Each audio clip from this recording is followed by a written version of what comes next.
Hello विद्यार्थियों, मैं मुकेश शर्मा। आज का हमारा टॉपिक है कॉम्प्लेक्स एनालिसिस। यह कॉम्प्लेक्स एनालिसिस के ऊपर तीसरा लेक्चर है। यह बीएससी पार्ट तृतीय के अंदर है। विद्यार्थियों, आज हम एनालिटिक फंक्शन की परिभाषा के ऊपर चर्चा करेंगे। एनालिटिक फंक्शन विश्लेषिक फलन भी कहते हैं हिंदी में। परिभाषा: एक मानी फलन जो कि किसी प्रांत डी के प्रत्येक बिंदु पर परिभाषित एवं अवकलनीय हो, प्रांत डी में विश्लेषिक फलन कहलाता है। एक मानी होना चाहिए प्रत्येक और प्रांत डी के प्रत्येक बिंदु पे परिभाषित होना चाहिए एवं अवकलनीय होना चाहिए, तो प्रांत डी में विश्लेषिक फलन कहलाएगा।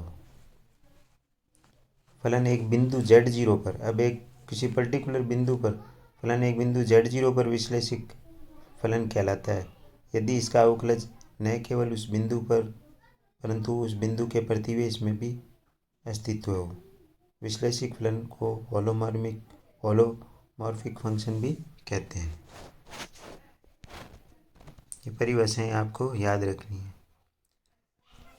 The necessary condition for F Z to be analytic, F Z के विश्लेषिक फलन होने के लिए आवश्यक प्रतिबंध: फलन F Z you x Y plus iota we x Y के किसी प्रांत डी में विश्लेषित होने के लिए आवश्यक प्रतिबंध है कि उस प्रांत में u तथा v एक कौशी रीमान समीकरण को संतुष्ट करते हैं, अर्थात del you by del x is equal to del v by del y और del you by del Y is equal to minus का del v by del x. ये कौशी रीमान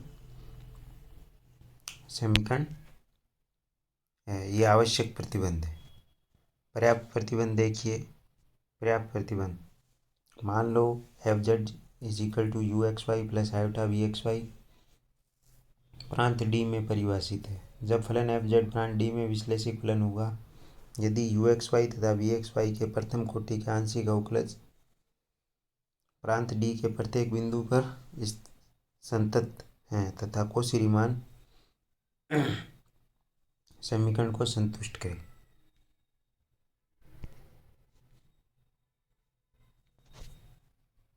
पर्याप्त प्रतिबंध ध्यान से देखें। मान लो f Z you x Y plus iota we x y प्रांत डी में परिभाषित है, तब फलन एफ जेड प्रांत डी में विश्लेषिक फलन होता है यदि यू एक्स वाई तथा वी एक्स वाई के प्रथम कोटि के आंशिक अवकलज प्रांत डी के प्रत्येक बिंदु पर संतत हो तथा कौशी रीमान समीकरण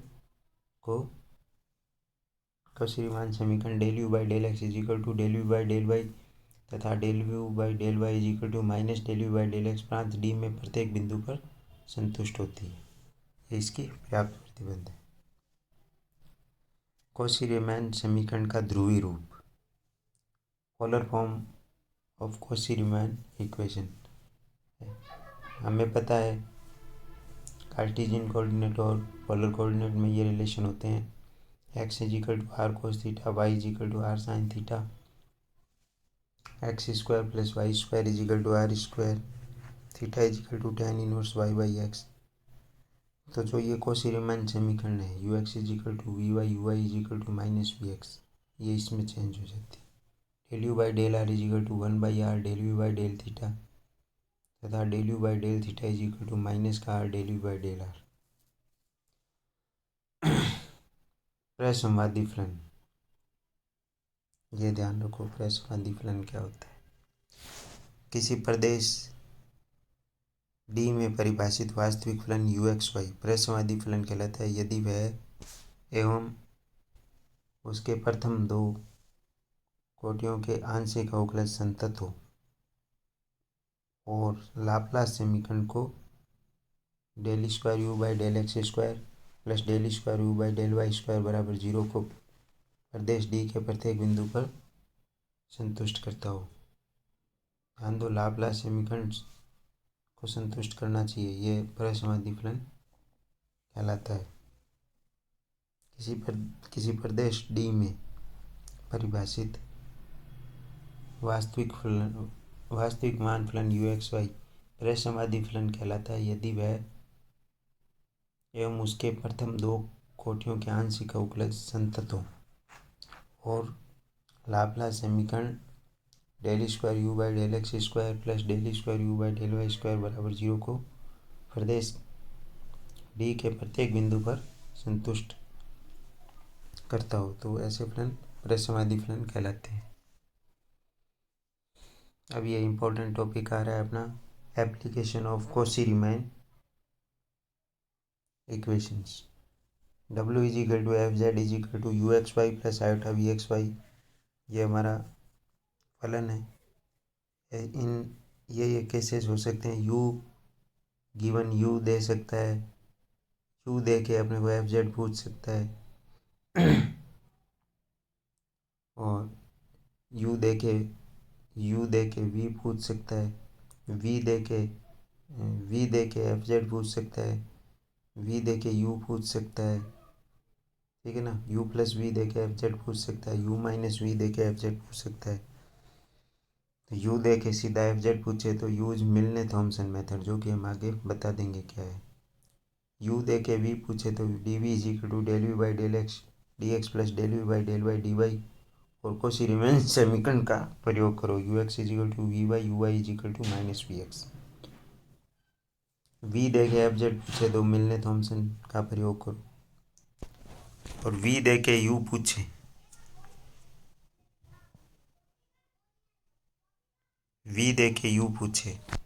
तो d u is equal to del you by del x into D x plus del you by del Y into D Y और कॉची-रीमान समीकरण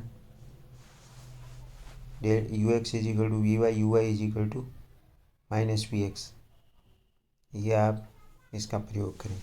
और u minus v u plus v दे के f Z पूछे और u minus we दे के f Z पूछे तो इन दोनों में मिलने थॉमसन का प्रयोग करके आसानी से हम एफ जेड निकाल सकते हैं। तो मिलने थॉमसन मेथड क्या होता है? मिलने थॉमसन मेथड में सबसे पहले आप देखिए W is equal to F Z is equal to you x Y plus iota we x Y. U आपको दिया है, एफ जेड पूछा है तो F Z is equal to phi Z comma zero माइन समाकलन का चिन्ह phi Z comma zero minus iota psi Z comma zero D Z plus C, where phi X Y is equal to del you by del X और Sai x comma Y is equal to del you by del Y. ये ध्यान रखना पड़ेगा आपको। Case second when we, अब ये दे के we दे के एफ जेड पूछे तो सीधा एफ जेड आपका ये आ जाएगा, समाकलन का चिन्ह g z comma zero plus iota h h z comma zero D Z plus C, where g z comma zero g x comma y, ये जी एक्स कोमा वाई होगा, सॉरी ये g x comma y और ये g h x comma y होगा, ये ध्यान दो। फिर से ये जी एक्स कोमा वाई होगा और ये एच एक्स कोमा वाई होगा, ये ध्यान देने की बात है। अब जैसे ये सवाल आ गया, सिद्ध कीजिए कि निम्न फलन प्रसवादी है तथा संगत संयुग्मी प्रसवादी निर्धारित कीजिए तथा संगत विश्लेषित फलन एफ जेड वी छड़ के पदों में ज्ञात कीजिए। ये अपने को एक यू दे रखा है। सबसे पहले हमने del you by del x निकाल लिया, del you by del Y निकाल लिया, del square U by del X square निकाल लिया, del square U by del Y square निकाल लिया।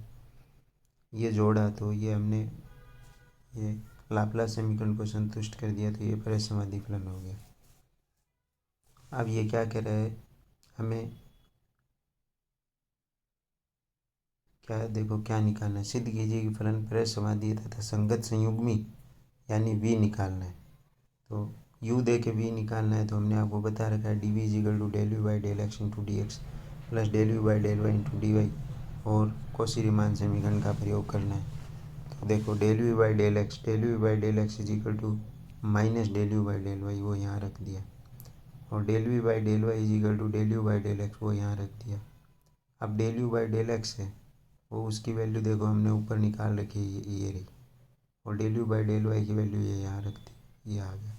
अब हम क्या करेंगे, समाकलन कर देंगे। ध्यान रखें समाकलन करते वक्त ये जो इंटीग्रेशन करते हैं इसमें एक्स की टर्म नहीं ली जाती, और ये आ जाएगा आपका सीधा आंसर। तो वी आ गया। अब अपने को एफ जेड निकालना है, तो F Z is equal to U plus iota V होता है। तो यू प्लस आईटा वी ये रख दिया, वी निकला है जो, ये आंसर आ जाएगा।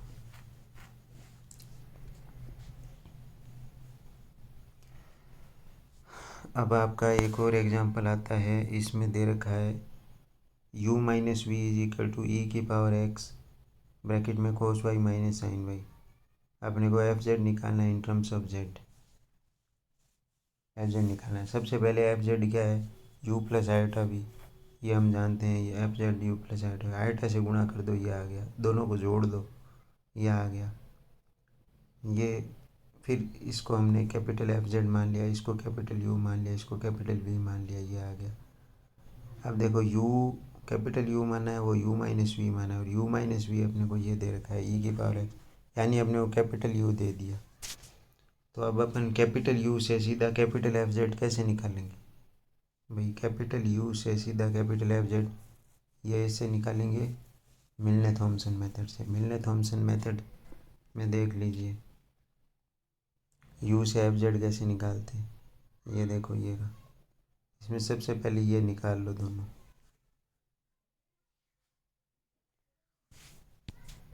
तो सबसे पहले ये निकाला del you by del x, ये del you by del x निकाल लिया, ये del you by del Y निकाल लिया। एफ जेड क्या होता है, समाकलन का चिन्ह phi Z comma zero minus iota psi Z comma zero. तो फाई जेड गोमा जीरो, ये जेड गोमा जीरो लिखो यहाँ, यानी एक्स को जेड और वाई को जीरो, जैसे ही करोगे ये आएगा। इसी तरीके से साई जेड गोमा जीरो, ये देखो ये del you by del y को psi z comma psi x comma y है, साई जेड गोमा जीरो चाहिए, तो एक्स किसी के जेड और वाई किसी के जीरो, ये आ जाएगा हमारे पास में। तो कुल मिला के ये आ गया इंटीग्रेशन करने पे। अब चूंकि ये कैपिटल एफ जेड है, वो क्या है one plus iota small F Z है, तो ये आ गया। तो आई वन प्लस आयोटा का डिवाइड कर दो, ये आंसर आ जाएगा हमारे पास में। तो ये इस तरीके से हमने इसको सॉल्व कर लिया। तो ये हमारे पास में कौशी-रीमान समीकरण की एप्लीकेशन होगी। इस तरीके से आप और भी क्वेश्चंस कर सकते हो, क्वेश्चंस कर सकते हो, प्रॉब्लम्स कर सकते हो, बहुत आसानी से ये प्रॉब्लम सॉल्व हो जाती है और एग्जामिनेशन पॉइंट ऑफ व्यू से इम्पोर्टेंट भी है। कोई प्रॉब्लम आए तो आप पूछ सकते हो। धन्यवाद।